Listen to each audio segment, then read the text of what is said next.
अच्छा, बच्चे कितने अच्छे कितने होने चाहिए? बच्चे तो हमारे रसूल ने तो ये फरमाया कि बच्चे ये देख लो, उसकी जो है नस्ल देख लो कि ज़्यादा बच्चे देने वाली औरत लाओ, उसकी उससे निकाह करो। उससे निकाह करो जो ज़्यादा बच्चे देती है, उसकी नस्ल देख लो पहले।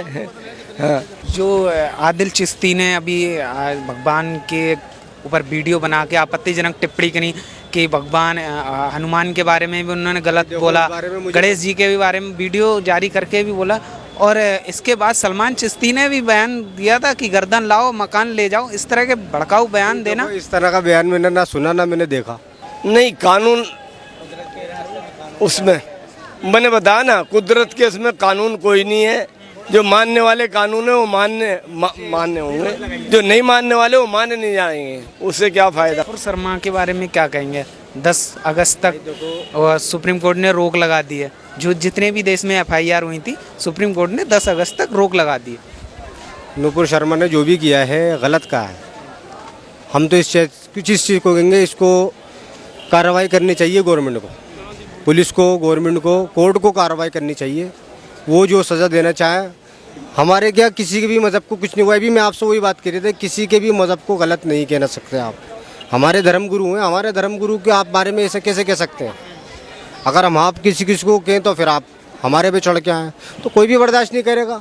अगर आपसे भी किसी के बारे में की जाए, गलत बात की जाए आपके धर्म गुरु के बारे में, तो आप भी चुप नहीं बैठोगे, आप भी एक्शन उठाओगे।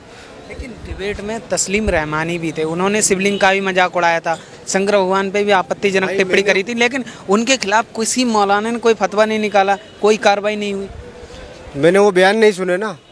लेकिन आपने नुपुर शर्मा के बयान सुन लिए। मैंने नुपुर शर्मा का भाई सब जगह ही उड़ी हुई थी। डिबेट में तो तस्लीम रहमानी भी थे। तो नुपुर शर्मा की तो भाई सब जगह ही उड़ी हुई थी। अब उनके बयान मैंने नहीं सुने ना, जो उनके बयान आते क्या बयान है, क्या कहा है उन्होंने। और भाई देखो, सबसे बड़ी बात ये है कि जो है एक सबसे बड़ा षड्यंत्र रचा हुआ है कि हिंदू मुस्लिम को फिसाद में लड़ना। हर आदमी अपने काम में बिजी है। हिंदू मुस्लिम भाई ये सब सियासत है, सब सियासत है। ये क्या है? ये आप हम आपसे रास्ते में चल रहे हैं, आप चल रहा हो, मैं चल रहा हूँ, हम नहीं लड़ रहे सब आपस में। हम भी तो सब अपने अपने काम से थे। ये ज़बरदस्ती को लड़वाना है, झगड़वाना है कि किसी तरह से ही मुद्दे उठे। अच्छा, जो पीएफआई संगठन कल पटना में भी उन्होंने विरोध प्रदर्शन करा कि भाई 2047 तक हम हिंदू जो भारत को इस्लामिक देश बना देंगे, उसमें क्या कहेंगे? किसने कहा है ये बात? पीएफआई ने संगठन है। भाई भारत 2000 का तो 2047 का 2000 भी पहुंच जाए। ये तो जो इसको मैं वही बात कह रहा हूँ ना आपसे, जिसको पीएफआई को आप समर्थन करते हैं? मैं तो भाई भी किसी को भी समर्थन नहीं कर रही है। मैं तो अपनी जो मुद्दा है अपनी बात रख रहा हूँ। तो जो कहा है उन्होंने गलत कहा है, सही कहा? मैंने सुना नहीं क्या कहा है उसने। नहीं कहा है, सुना तो होगा आपने, मैं बता रहा हूँ ना।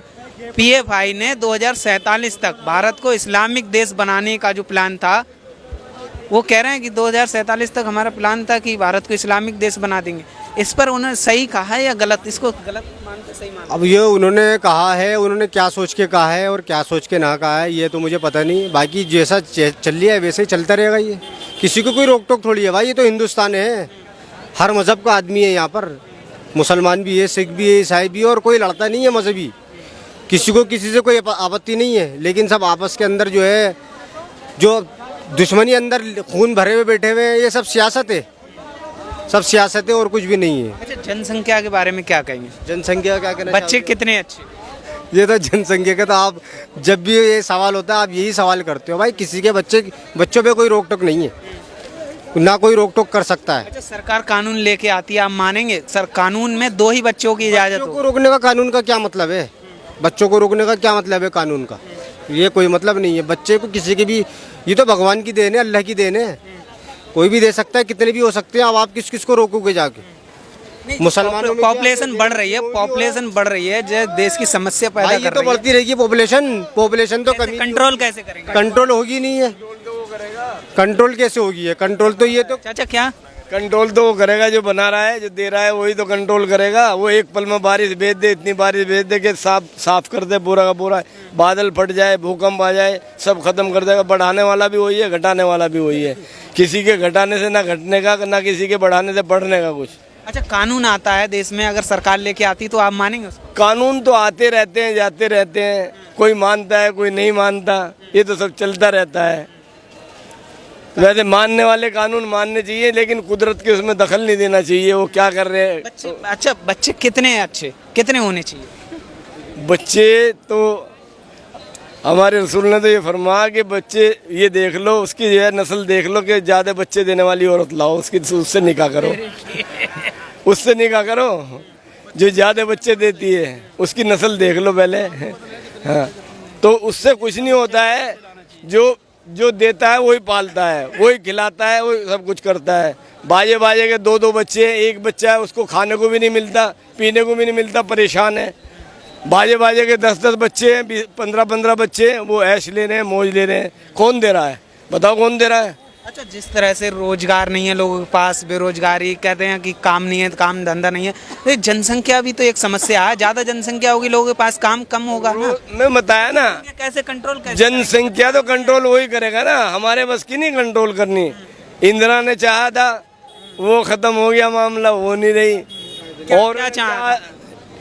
इमरजेंसी लगाई, वो जो है नसबंदी का वो करा था मामला, परिवार नियोजन का करा था। अच्छा, कुछ भी नहीं नसबंदी चल पाया, क्या जो चलता? इंदिरा के टाइम में नसबंदी हुई थी, पकड़ के लोगों की नसबंदी कर दी गई थी, जनसंख्या कंट्रोल, उसको आप कैसे मानते? सही मानते हैं गलत? उसमें जो है शरीयत, उसमें जो है ऊपर वाले की उसमें जो है दखल अंदाजी करना तो बहुत बड़ा जुल्म है, बहुत बड़ा गुनाह है। क्या हुआ? खत्म हो गया कहानी। इस सरकार में ऐसा तो कुछ नहीं है ना कि जबरदस्ती आप पे थोपा जा रहा है। अगर कानून आता है सभी धर्मों को मानना पड़ेगा। अगर कानून आता है तो ये थोड़ा ही ना है कि ये मुस्लिमों के खिलाफ। कानून जो मानने वाले होंगे वो मानने चाहिए। गवर्नमेंट के जो है वो कानून आता तो आप मानेंगे? नहीं, कानून उसमें मैंने बताया ना, कुदरत के उसमें कानून कोई नहीं है। जो मानने वाले कानून है वो मानने होंगे, जो नहीं मानने वाले वो माने नहीं जाएंगे। उससे क्या फायदा? PFI जो संगठन है वो कहता है कि भारत को 2047 तक इस्लामिक देश बना देंगे, क्या कहेंगे आप? 2037 तक कौन कहता है? PFI जो संगठन है वो। भाई देखो, ऐसा है, इसके अंदर सब धर्म के हैं यहाँ पर हिंदुस्तान के अंदर तो लोग। अब ये इस्लाम तो भाई जिसको इस्लाम कबूल करना है वो इस्लाम कबूल कर रहा है, और जिसको इस्लाम नहीं कबूल है दूसरा अपने मज़हब में है वो अपने मज़हब में है। किसी पे कोई ज़ोर ज़बरदस्ती नहीं है। अब कोई ज़बरदस्ती इस चीज़ को करवा के काम करे तो ऐसा तो नहीं है। जो अपना काम कर रहा है, जो अपने मज़हब में है वो अपने मज़हब में है, किसी को किसी पे कोई एतराज़ नहीं है। अब ये लोग भड़काऊ बयान देते हैं, लोग चढ़ाते हैं, तो ऐसा कुछ नहीं है, चढ़ाने वाली कोई बात नहीं। अच्छा, भड़काऊ बयान की बात करी आपने। भड़काऊ बयान आपने देखा हो कि राजस्थान के उदयपुर में भी नारा लगे थे कि सर तन से जुदा भी कर दिया। ऐसे लोगों पर कार्रवाई क्यों नहीं करते? कुछ मौलाना हैं जो कुछ भी बोल देते हैं, उनके खिलाफ फतवा क्यों नहीं निकलता? भाई देखो, कार्रवाई वाली तो बात ये है कि उनके बारे में किसी को पता ही नहीं लगा कि उन्होंने कब में कर दिया। कुछ हमारे लोगों का कहना यही है कि भाई खैर गलत तो करा उन्होंने, ठीक नहीं करा। ये जिस तरह से अगर कुछ गलती करी थी तो इसकी रिपोर्ट करनी चाहिए थी। अच्छा, क्या इस्लाम इसकी इजाज़त देता है? कुरान में लिखा है क्या सरतन से जुदा, जिस तरह से धमकियाँ और गला काटने की धमकियाँ, गला काट देना? भाई इजाज़त नहीं देता। ये प्यार का है सारा, एक प्यार का, एक मोहब्बत का है हिसाब। क्या प्यार से ही सबको लेके चलना है। और इस्लाम का तो भाई, इस्लाम तो बड़ा मोहब्बत से, बड़ा प्यार से लेके चलने वाला है। इस्लाम कभी धर्म नहीं सिखाता कि लड़ाई झगड़ा आपस में बैर कभी नहीं सिखाता। और हमारा इस्लाम कहता है कि किसी के मज़हब को हम किसी के मज़हब को भी हम गलत नहीं कह सकते। हमारा इस्लाम ये हमें इजाज़त देता है, हम किसी के मज़हब को गलत नहीं कह सकते। जो आदिल चिश्ती ने अभी भगवान के ऊपर वीडियो बना के आपत्तिजनक टिप्पणी करी कि भगवान हनुमान के बारे में भी उन्होंने गलत बोला, गणेश जी के भी बारे में वीडियो जारी करके भी बोला। और इसके बाद सलमान चिश्ती ने भी बयान दिया था कि गर्दन लाओ मकान ले जाओ। इस तरह के भड़काऊ बयान देना, इस तरह का बयान मैंने ना सुना ना मैंने देखा, जो मैं बताऊँ। अजमेर दरगाह में जो खादिम हैं इस तरह के बयान देते हैं, इनके पीछे कौन है, कौन लोग है? इस्लाम इसकी इजाज़त देता है? भाई अजमेर दरगाह में जो वो बयान, वो जो आदमी इस तरह से कह रहा है कि मुझे मानो, भाई तुम्हें क्यों माने? भाई कि हमारे जो प्यारे ने समर्थन करते हैं उस चीज़, वो आदमी इस बात को क्यों कह रहा है कि मुझे मानो?